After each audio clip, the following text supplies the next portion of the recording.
The creature of the night, fully attuned to the environment and low light conditions, sniffed in short, quick bursts to check his surroundings. The nose was pushed high in the air. Well-developed nostrils inhaled deeply and blew air from the slits beneath them, which stimulated the olfactory senses to make the creature aware of all around it. One ear rotated to the right as it detected a sound in the tall grass.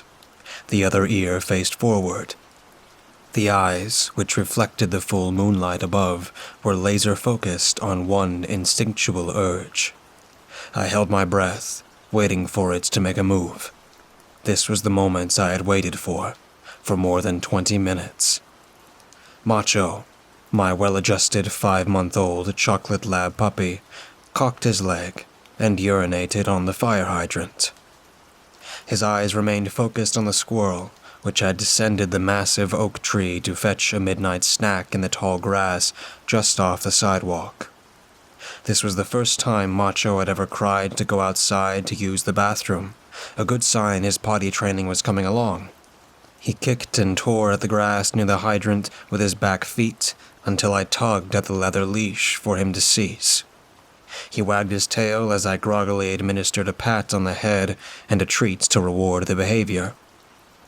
I yawned deeply and checked my phone. It was just after 11. I had to be awake for work in 7 hours. "Come on, Macho Man. Time for bed. Again." I rubbed him behind the ears and began to walk back home.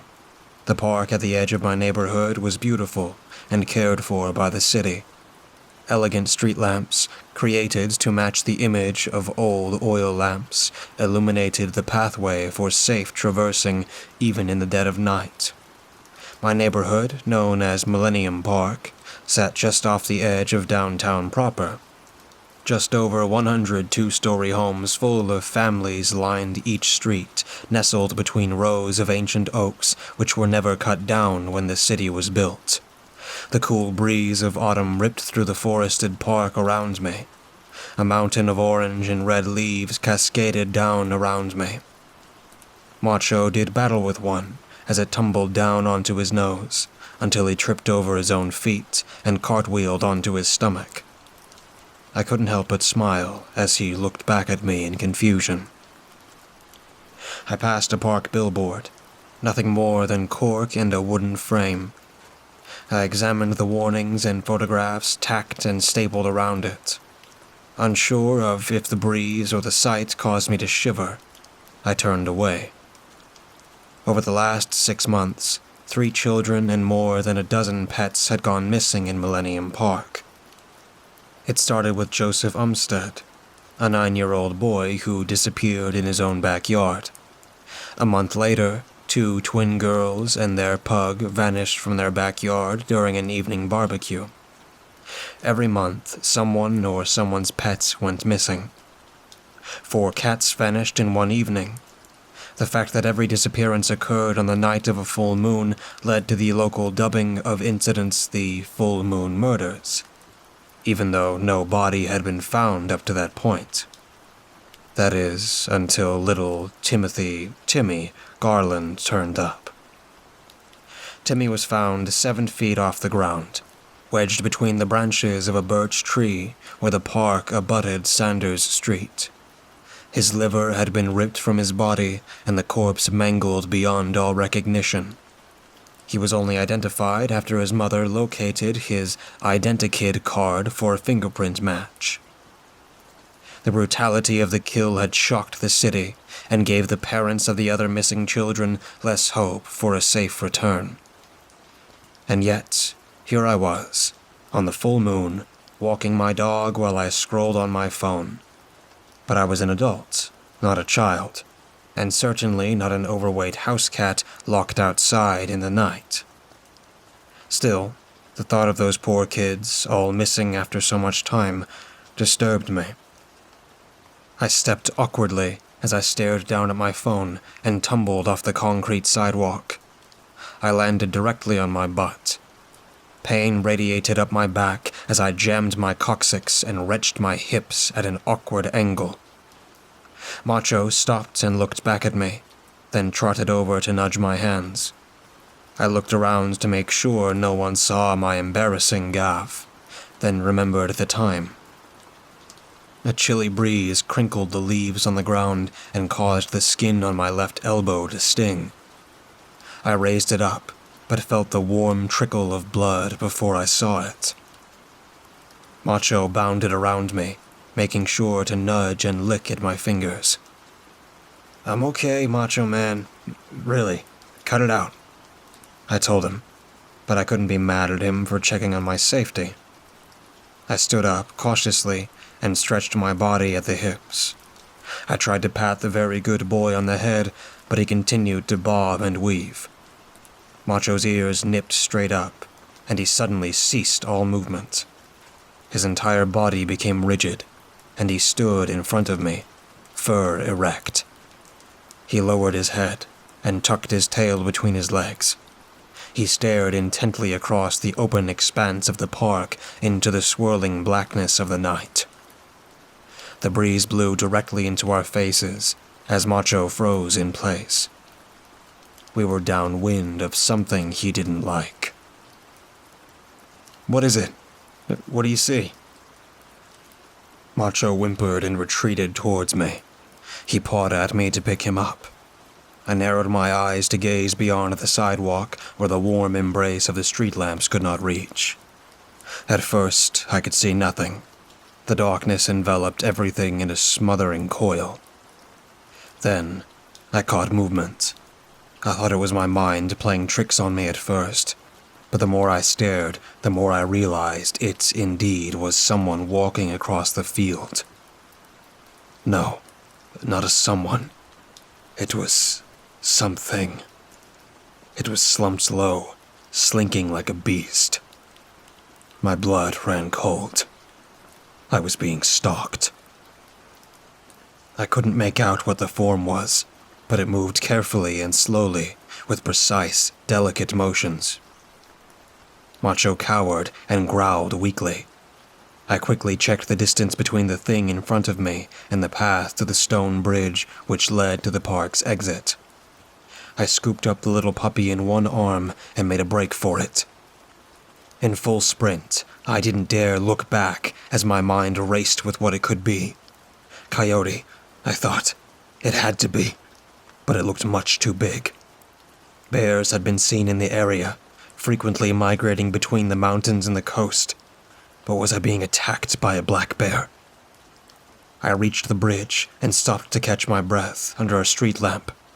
The creature was still there, maneuvering from one shadow to another. It was smart, very smart.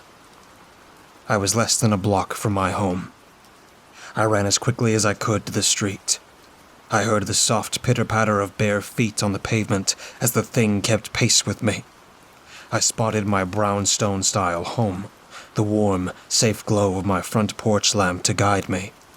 I raced up the steps and inserted my key. Crap. Wrong key. I fumbled to remove it as I looked back. The shadow was closing quickly. Macho, slung snugly over my shoulder, looked back at the incoming threat and cried incessantly. It was close. Why did I have so many keys on my ring? I found the correct one and pushed the door open, and practically fell inside. I kicked the door shut with my right foot as Macho fell onto the floor and scurried down the hall into the den. A loud thud echoed through the door as the creature rammed it. It really was after us. I couldn't believe it. My heart pounded through my ribcage. The full moon, which had shone brightly during the walk, was now covered by clouds. The interior of the home was shrouded in complete darkness. Another impact to the door.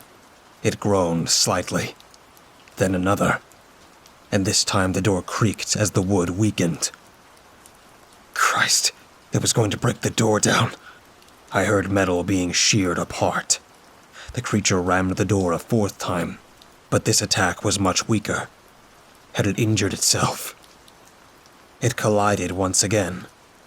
This time it was soft, muted, and more like a dull thud. I waited for the next impact, but it never came. I sat, motionless, in the black foyer of my home, scared to death. Hello, mister? The voice came meekly, like it was exhausted. Help me. It's cold outside, and really dark. The voice sounded like a child. I steadied myself on my feet and reached for the doorknob, hand trembling. The soft click of Macho's nails on the hardwood floors told me he was carefully creeping back towards me. I gripped the old brass knob and turned it slowly. I allowed the door creaked open just a crack to reveal a small child, maybe 5 years old. He was naked and covered from head to toe in dirt, grime, and filth. His matted hair clung to his head and neck. Some of his toenails were missing, and his hands were raw and bled openly. His arms were wrapped around his chest against the cold. I stared into those small blue eyes, and suddenly, my mind clicked. Joey Umstead? Oh my God! I exclaimed as I fully threw the door open. I had just seen his photograph on the board in the park. He had been missing nearly 6 months. He was the first. He stared at me with vacant eyes and shivered. I'm hungry, he said, tiredly, and rubbed his emaciated frame. I placed my left hand on the front door, but recoiled quickly. Ouch! What the hell? I stuttered as I looked at the solid oak wood. 4 deep gouges raked across the front, reaching corner to corner. Several smaller slashes ripped through the blue paint and deep into the untreated portion of the wood.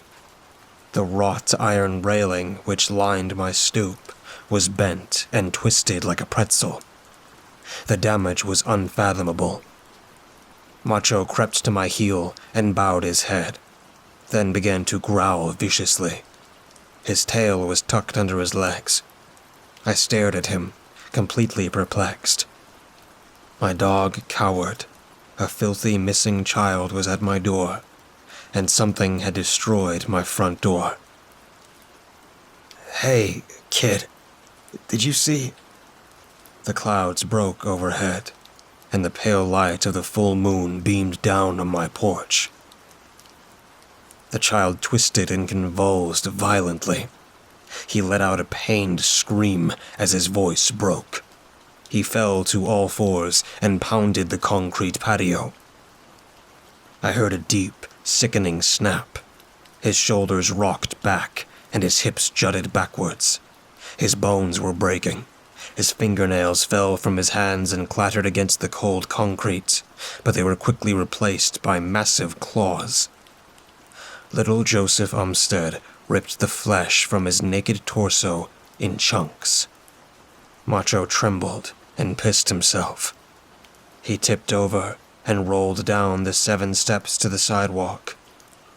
Massive gouts of blood poured from his body as large clumps of fur jutted viciously from his exposed flesh.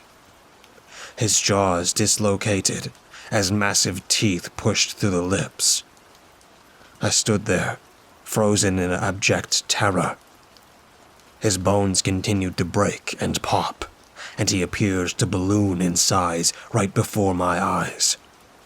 Joseph reached up to his eyes with his gargantuan, swollen hands and peeled his face off from scalp to jawline in one clean swipe. He beat his head repeatedly against the cobblestone sidewalk, letting blood trickle into the gaps like little crimson rivers. Muscles twitched and ripped and healed as it contorted to grow, until the child was fully transformed. After a moment, the thing rose and turned to face me. I stared deep into the light blue eyes of an enormous wolf.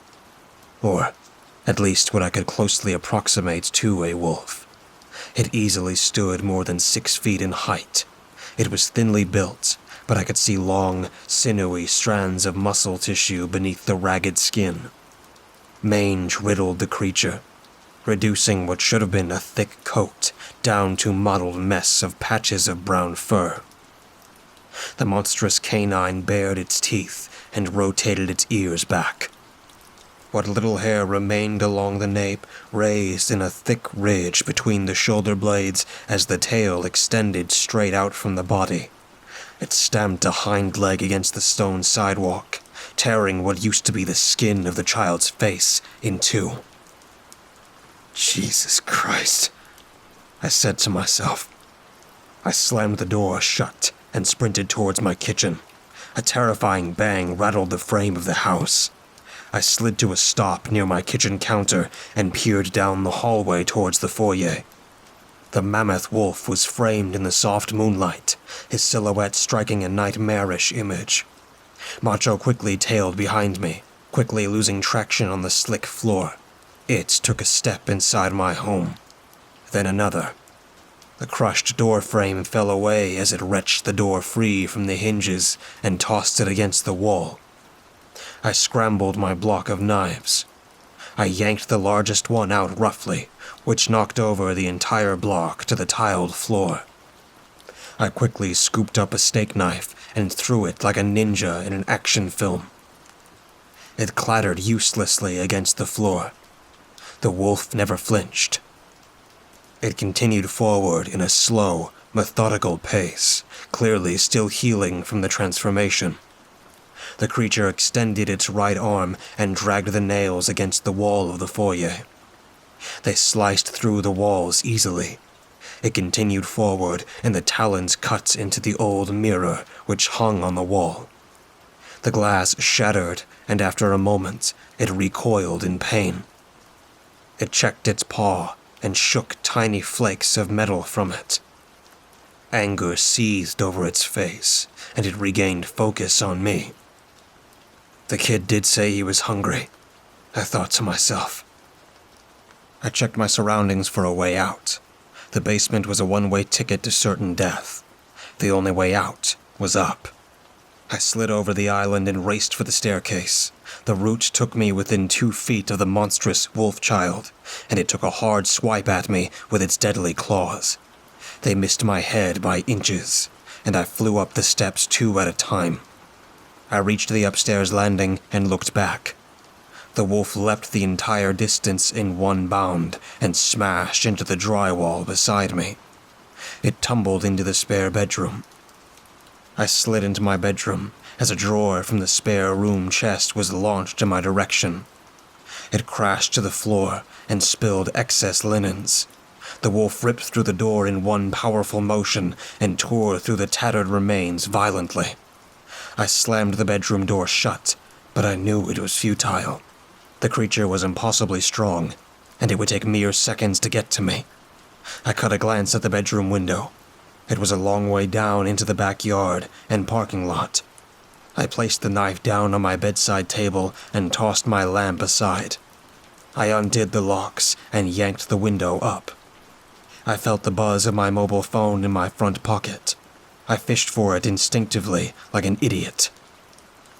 "Hey, Donnie, now isn't a good time," I said breathlessly. You okay over there, buddy? Sounds like a brawl for all in the house. My neighbor said suspiciously.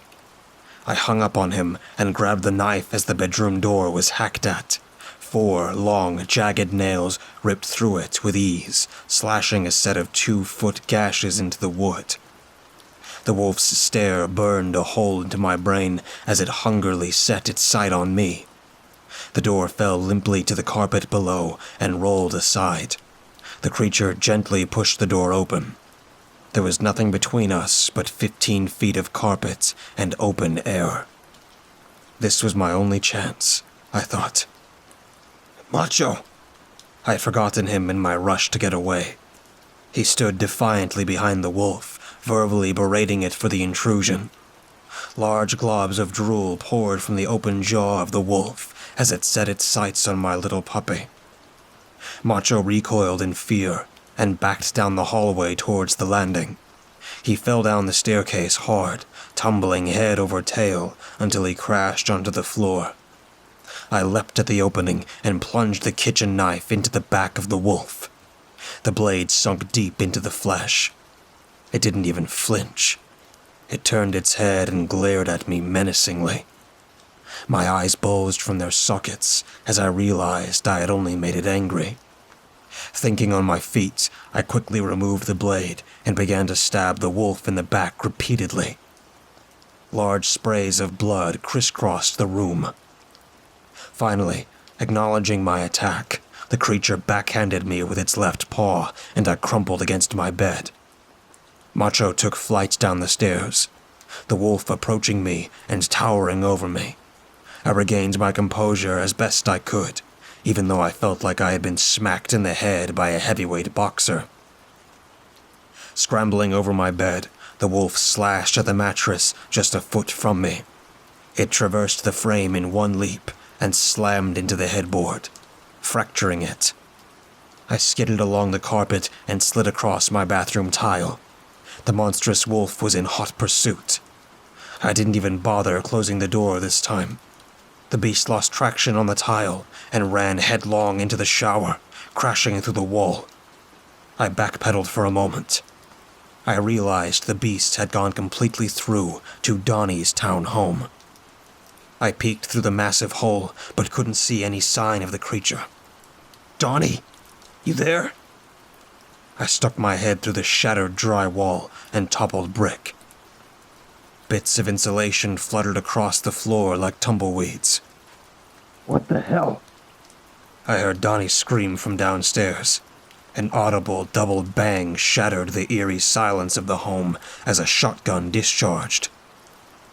Donnie screamed a horrible, blood-curdling scream. The scream was cut short by a long, baleful howl. "Nope. Bye, Donnie. Sorry," I muttered as I retreated back to my home. I hopped the staircase back to my den and scooped up Macho, who was crouched low behind the couch.